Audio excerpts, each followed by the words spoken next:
धा धिन धाडा धा तीन ताडा. आता धा कसं वाजवायचं, हे ना म्हणजे चाटी तबल्यावरती आणि इकडचं ग, या दोन्हीचा मिळून झाला धा. आता धिन वाजवायचं, ह्या तर्जनीने मोकळं वाजवायचं तबल्यावरती. जसं आपण तीन वाजवतोय, हे तीन धा धिन म्हणजे हे डग्यातलं धा आणि परत धिनला पण डग्गा वाजवायचा आहे आणि दोन्ही मिळून सोबत वाजवायचं आहे. धा धिन धाडा धा तीन ताडा. म्हणजे धा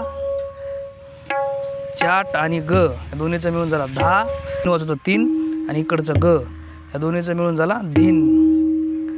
आणि धाडा म्हणजे किंवा त्याला आपण नाना म्हणू शकतो किंवा ताता म्हणू शकतो. या दोन्ही वेळेस चाटीवरती वाजवायचं आहे ना ना. आता ना तीन ना ना किंवा धाडा. कन्फ्यूज होऊ नका, तुम्हाला मी